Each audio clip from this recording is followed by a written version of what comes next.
یا ایھا النبی حرض المؤمنین علی القتال، اے نبی مومنین کو جہاد پر ابھاریے۔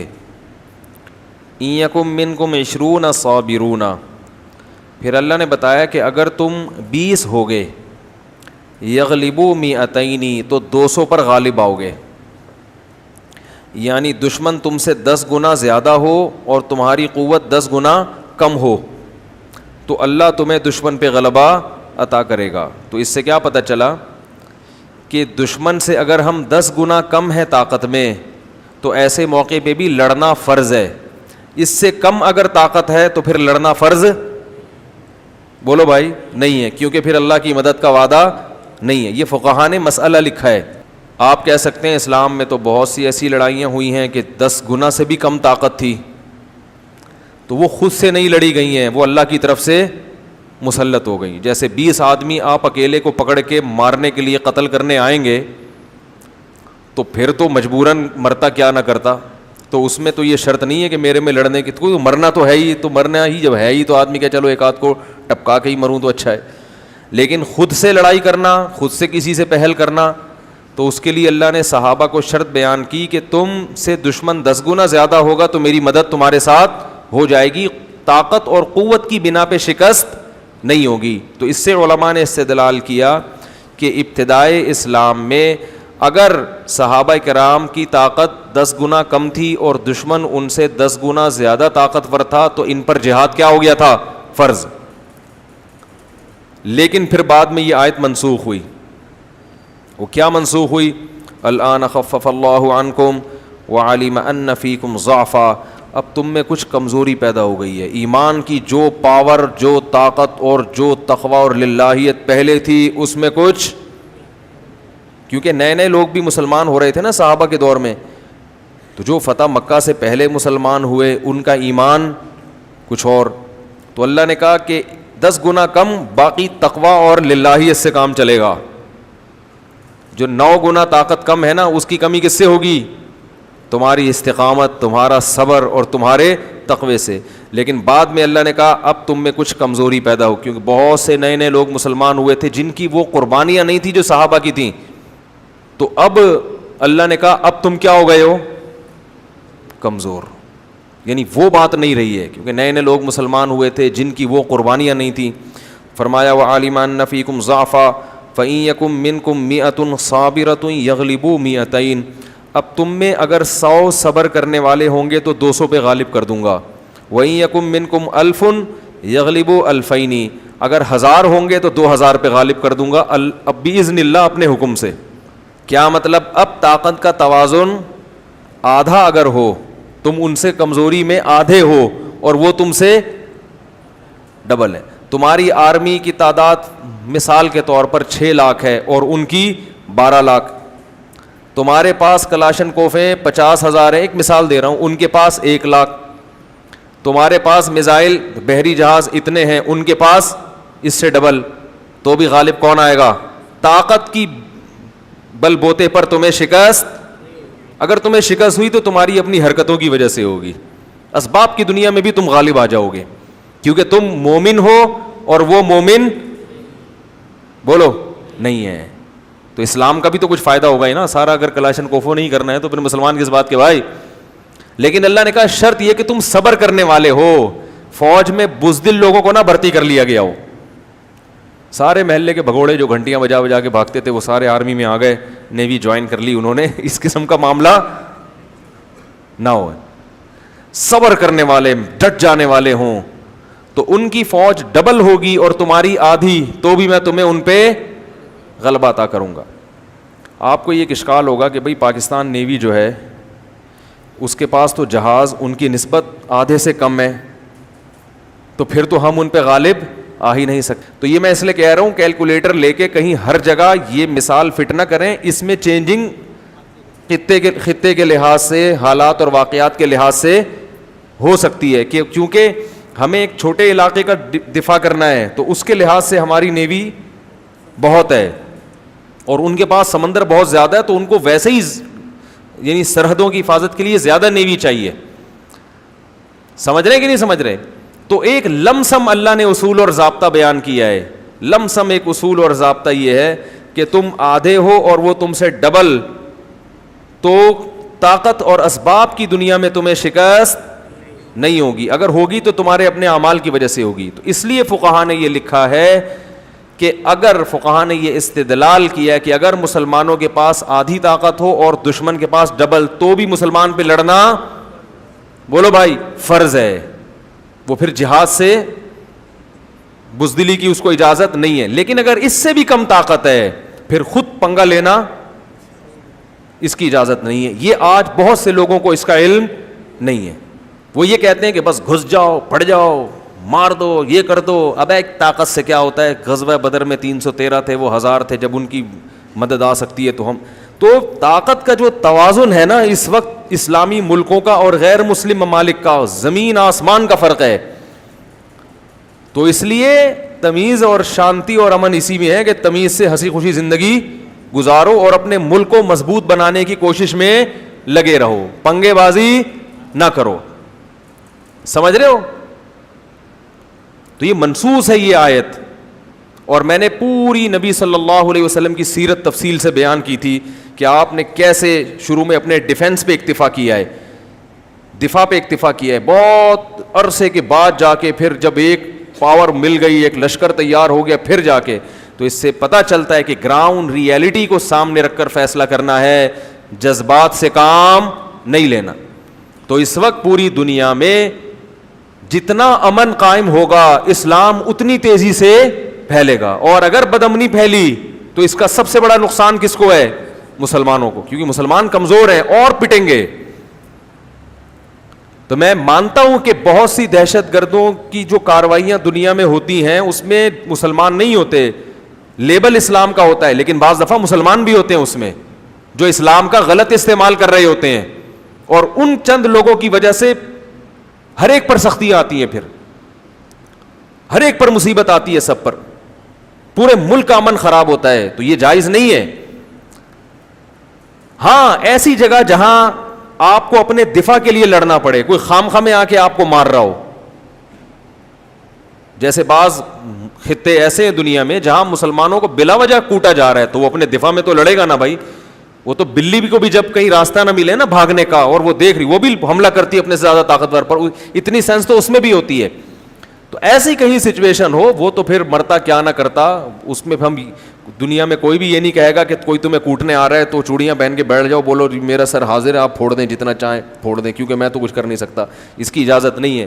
لیکن اس سے ہٹ کر خود سے جا کے کہیں حملے کرنا, دھماکے کرنا, یہ ویسے بھی اس سے اسلام بھی بدنام ہوتا ہے, اور یہ قرآن کی تعلیمات کے بھی ویسے بھی خلاف ہے, قرآن کی تعلیمات کا, اور اس نص کے تو بالکل خلاف ہے اس کے.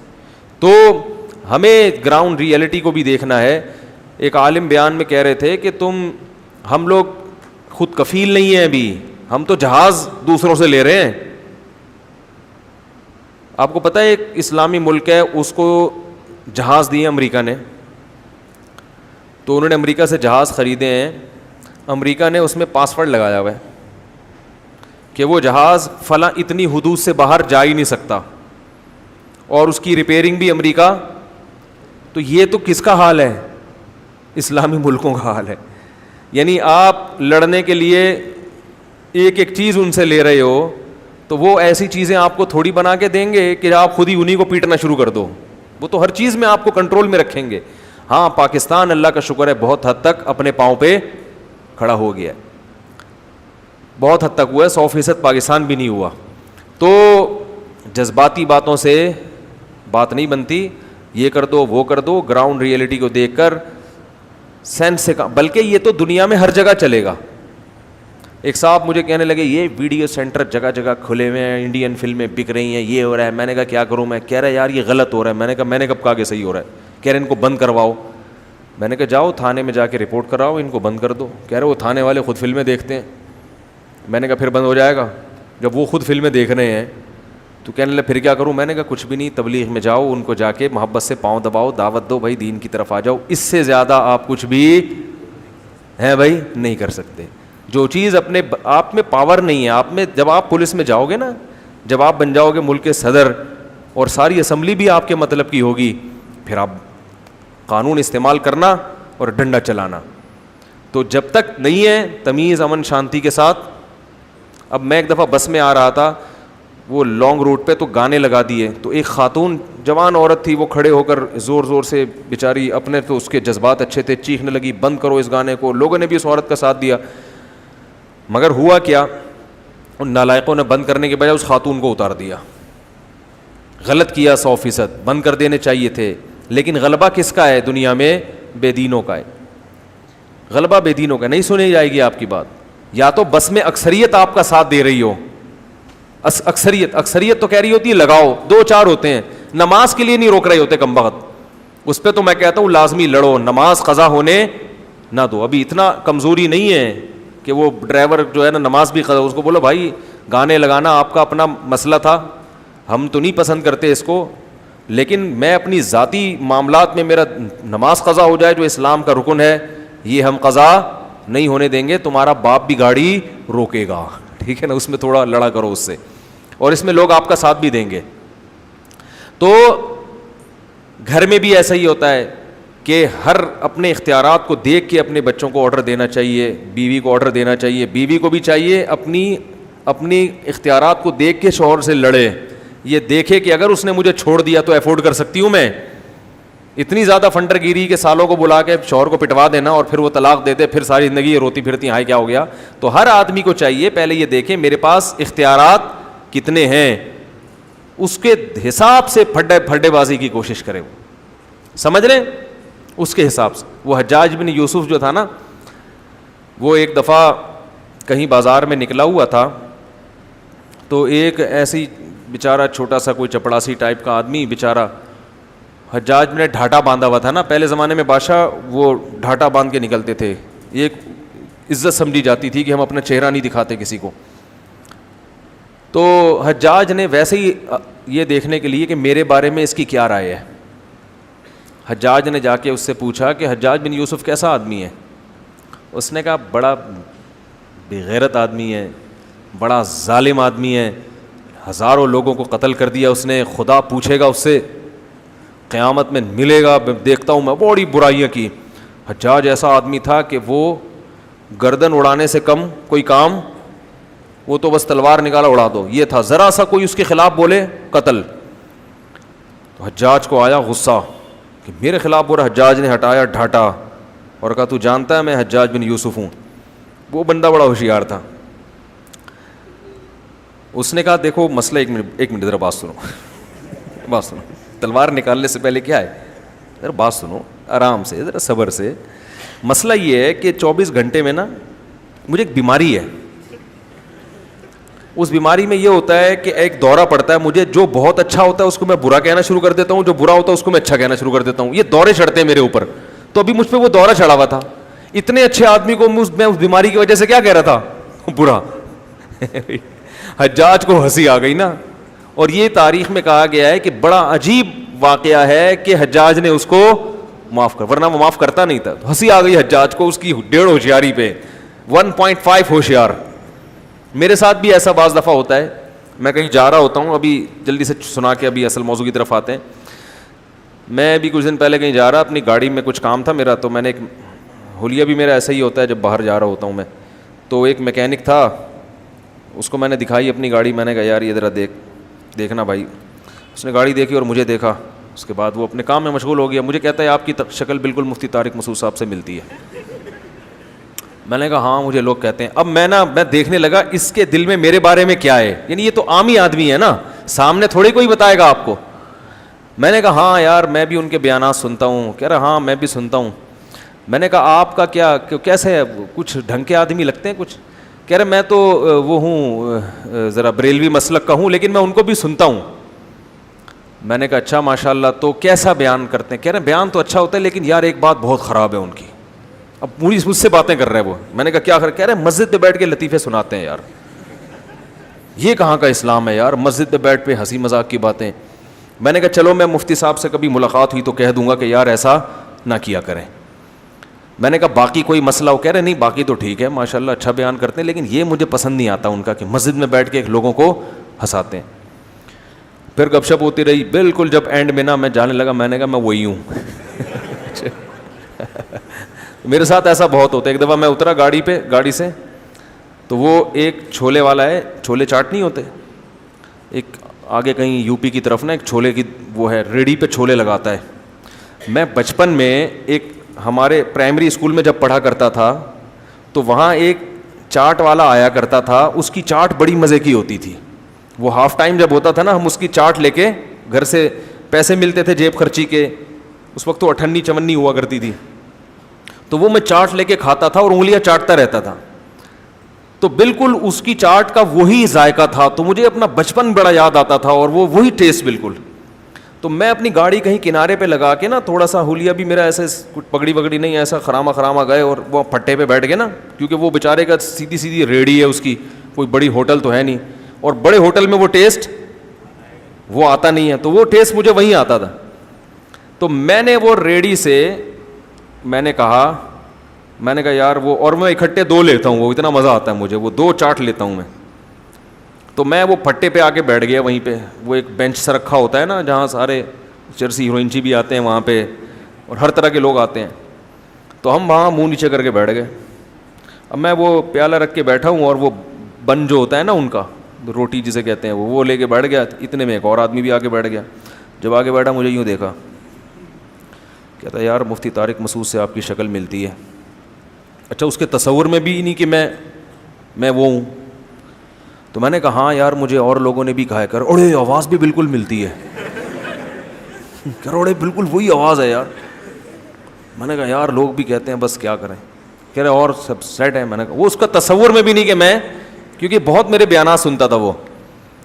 تو میں نے کہا کوئی سنتے بیانات. کہہ رہے ہیں ہاں میں تو بہت سنتا ہوں یار, بڑا مزہ آتا ہے یار, بڑا انجوائے. کہتے ہیں میں جب ٹینشن میں ہوتا ہوں تو ان کا بیان لگا کے بیٹھ جاتا ہوں. مجھے بتا رہے ہیں نا, کہہ رہے میں جب ٹینشن میں ہوتا ہوں نا ان کا بیان لگا, کہہ رہے دین بھی سیکھنے کو ملتا ہے, مزہ بھی آتا ہے, بڑا مزہ آتا ہے. اچھا گپ شپ ہو رہی ہے, چھولے چاٹ کھا رہے ہیں. میں نے کہا تھوڑی مرچیں ڈالنا ہے یار اس میں سے, ٹھیک ہے نا. تو میں مرچیں بہت کھاتا ہوں, کھانی نہیں چاہیے. تو جب اچھی طرح چاٹ پاٹ کر کے نا جب جانے لگا, میں نے کہا بھائی میں وہی ہوں. کہہ رہے نہیں یار. میں نے کہا بھائی میں سچی مچی کا وہی ہوں, سچی مچی کا مفتی طارق مسعود.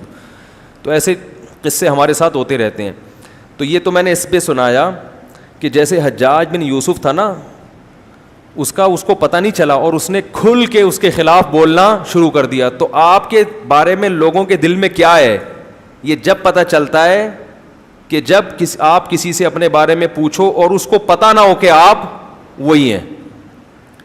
تو یہ بات اس پہ چلی تھی کہ جیسے حجاج ابن یوسف کو دیکھ کر اس کے اسٹیٹمنٹ بالکل چینج ہو گئی نا, اور عقل مندی کا کام کیا نا, اس کو پتا تھا بلا وجہ میری گردن اڑا دیتا. تو پہلے ہی اس بات کا خیال کر لینا چاہیے کہ بھائی اس آدمی نے ڈھاٹا باندھا ہوا ہے, پتہ نہیں یہ وہ یا اس کا آدمی نہ ہو, تو فنٹر گیری اچھی نہیں ہوتی. ڈرنے کے بعد پھر اس سے رجوع کر لینا, تو اس سے بہتر ہے شروع میں ہی وہی بات کرو جو افورڈ کر سکتے ہو. یہی مصلحت کا تقاضا ہے. ہاں بزدلی اسلام میں جائز نہیں ہے. بزدلی کا مطلب یہ ہے کہ آپ حق کو بیان کرنا چھوڑ دیں اس طور پر کہ لوگوں کو نقصان ہونا شروع ہو جائے. بعض دفعہ حق کو بیان کرنا کسی موقع کے لیے رکھ دیا جاتا ہے کہ ابھی بیان کرنے کا موقع نہیں ہے, فلاں موقع پہ بیان کریں گے. لیکن اگر کوئی عالم حق کو ہمیشہ کے لیے چھپا لے کہ لوگ کیا کہیں گے, یہ پھر بہت بڑی وعید ہے اس پر, یہ جائز نہیں ہے. پھر اس کو اپنی جان پہ کھیل کے بھی حق کو بیان کرنا پڑے تو عالم کی ذمہ داری ہے کہ وہ حق کو لوگوں کے سامنے بیان کرے.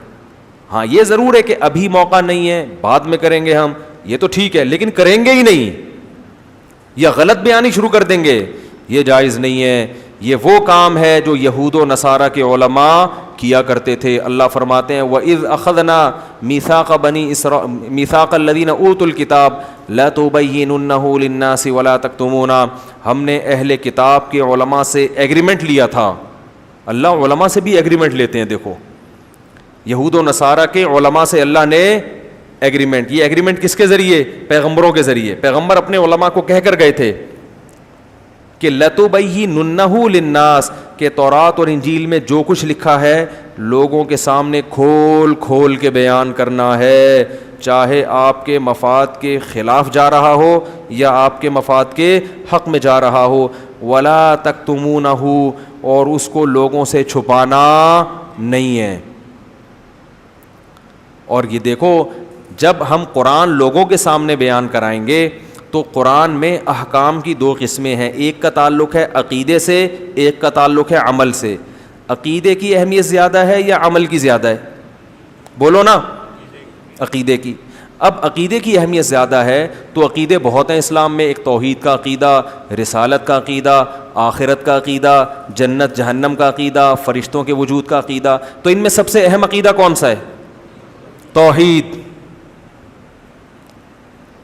اب میں کبھی توحید بیان کرتا ہوں نا تو لوگ اس پہ بھی کہتے ہیں یار یہ کیوں, اس سے تو فلاں مسلک کے لوگوں کو تکلیف ہو رہی ہے, اس سے تو آپ کے ویورز کٹ رہے ہیں.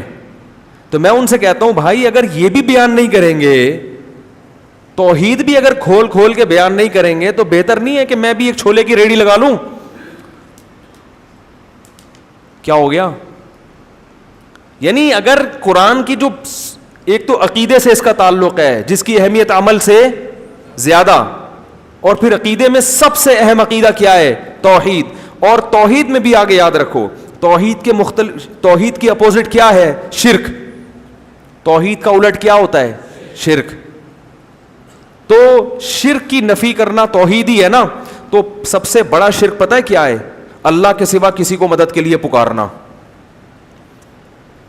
یہ شرک کی سب سے بڑی قسم ہے اور سب سے خطرناک قسم ہے جس نے ہمیشہ مشرکوں کو برباد. ہر دور کے مشرک اس قسم کے شرک میں مبتلا ہوئے ہیں.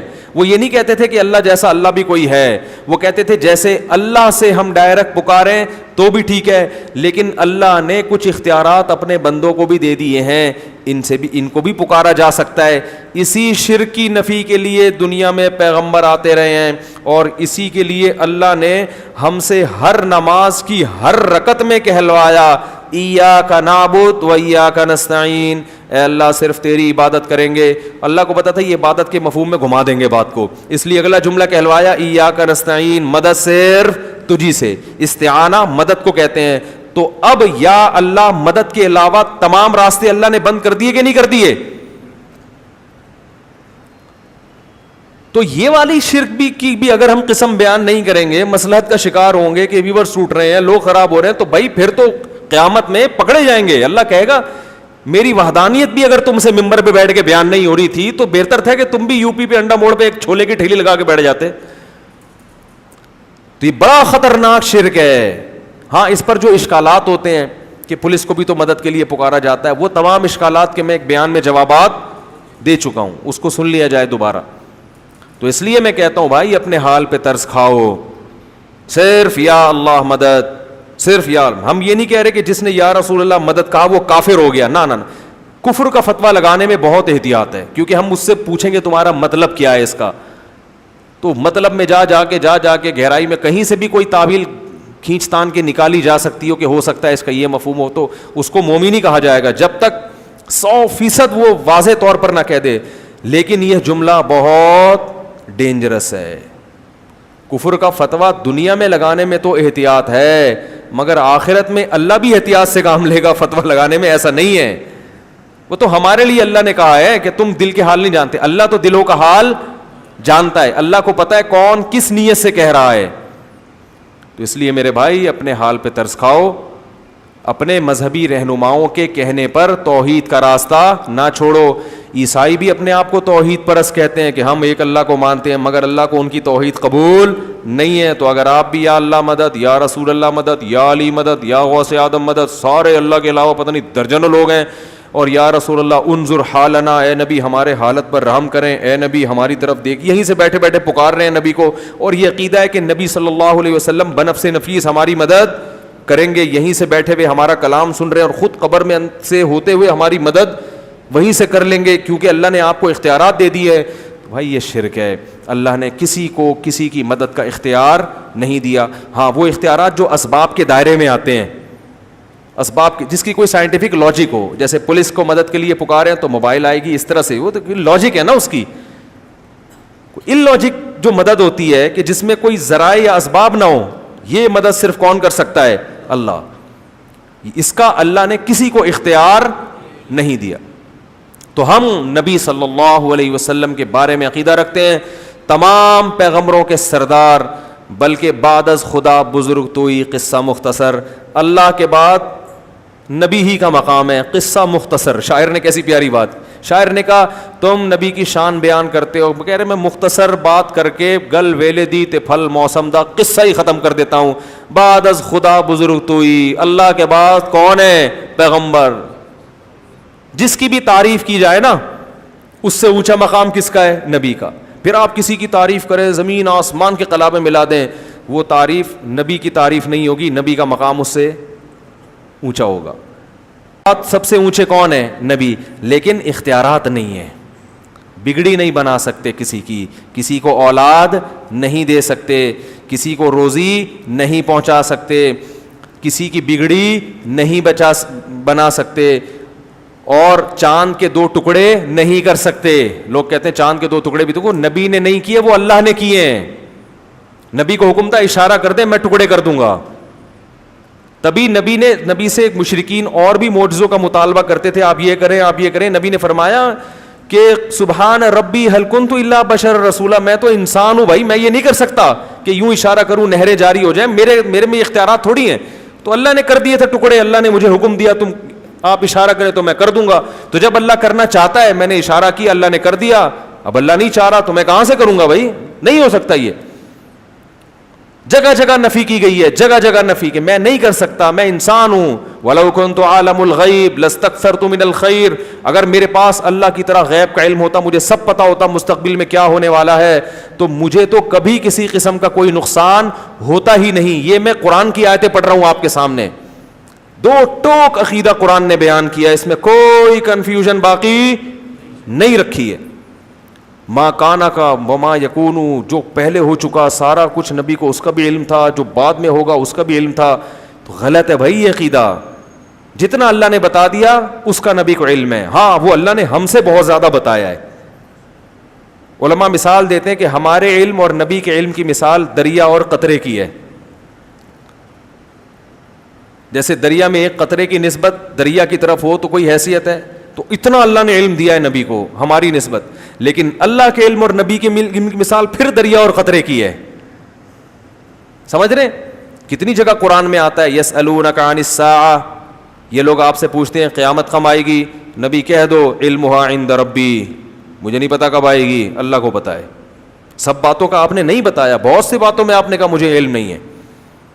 تو یہ عقیدہ کہ سب کچھ علم تھا, ساری چیزوں کا علم تھا, یہ شرک ہے, کفر ہے. یہ اللہ کی صفت علم ہے, نبی کو کیا کر رہے ہیں؟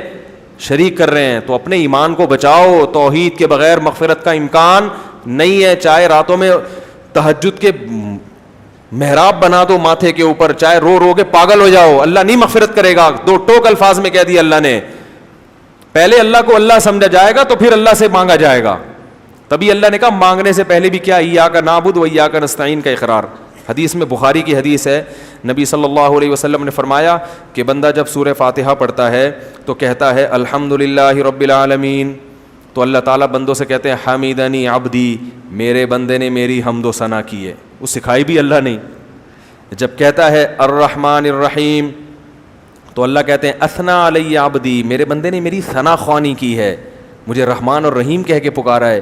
پھر جب بندہ کہتا ہے مالک یوم الدین, روز جزا کا مالک ہے, تو اللہ کہتے ہیں مجدنی عبدی, میرے بندے نے میری بزرگی اور میری شان کو بیان کیا کہ میں مالک ہوں گا قیامت کے دن. پھر انسان کہتا ہے, جب مسلمان نماز میں کہتا ہے ایاک نعبد و ایاک نستعین, اے اللہ صرف تیری عبادت کریں گے, صرف تجھ سے مدد مانگیں گے. تو اللہ کہتے ہیں ھذا بینی و بین عبدی, یہ میرے اور بندے کے درمیان ایگریمنٹ ہو گیا ہے. یہ کیا ہو گیا ہے؟ اس نے وعدہ کر لیا, اب اس وعدے کے بدلے میں اس کو کیا دوں گا, ولی عبدی ما سأل, اب یہ دعا مانگنے کے قابل ہوا ہے, اب جو مانگے گا دوں گا اس کو. اس ایگریمنٹ کے بغیر اللہ نہیں دے گا. ولی عبدی ما سأل, اب یہ کیونکہ پچھلی امتیں اسی لیے تو ہلاک ہوئی ہیں, اللہ سے بھی مانگ رہے ہیں, حضرت عیسیٰ ابن مریم سے بھی مانگ رہے ہیں, عزیر کو ابن اللہ کہہ دیا, تو اب اللہ سے بھی مانگ رہے ہیں, درباروں پہ جا کے بھی مانگ رہے ہیں. نوح علیہ السلام کی جو قوم تھی اللہ سے بھی مانگتی تھی, بتوں سے بھی جا کے مانگتی تھی. تو اللہ نے کہا یہ والا مجھے یہ انداز پسند نہیں ہے. تو پہلے ہم سے ایگریمنٹ کروا لیا, اور دیکھو نماز میں تلاوت ضروری ہے, جہاں سے چاہے پڑھو, لیکن ہر نماز میں اللہ نے پہلے کہا کہ یہ پڑھو گے تو پھر آگے پڑھنے کی اجازت دوں گا. یہ پہلے ہر سورہ فاتحہ جتنی پڑھی جاتی ہے نا, اتنی کوئی سورت پڑھی نہیں جاتی ہے. ہر نماز میں, ہر رکعت میں, تراویح میں 20 رکعتوں میں ہم ہر دفعہ تھکتے نہیں ہیں. لوگ کہتے ہیں یار اب یہ تو سن لی ہے نا, بچپن سے سنتے آ رہے ہیں, آگے چلو. اللہ کہتے ہیں نا نا نا نا نا, جب تک زبان سے یہ ایگریمنٹ نہیں کرے گا نا کہ تجھی سے مانگوں گا کسی اور سے نہیں, اس وقت آگے چلنے ہی نہیں دوں گا میں تجھے. 20 کیا 40 بھی پڑھے گا تو ہر دفعہ یہی پڑھنا پڑے, پھر تہجد میں اٹھے گا پھر یہی پڑھنا پڑے, فجر کی 2 سنتیں میں پھر یہی ایگریمنٹ, مرتے دم تک یہ ایگریمنٹ تجھ سے کرواتا رہوں گا. اور ہم نماز کے سلام کے بعد اسی ایگریمنٹ کی دھجیاں اڑانا شروع کر دیں, کتنی بڑی اللہ کے غضب کو دعوت دینے والی بات ہے. تو حدیث میں آتا ہے, بخاری کی حدیث, نبی نے فرمایا کہ انسان جب کہتا ہے اللہ تیری عبادت تجھ سے مدد, تو نبی نے فرمایا اللہ فرشتوں سے کہتے ہیں ولی عبدی ما سال, اب مانگ.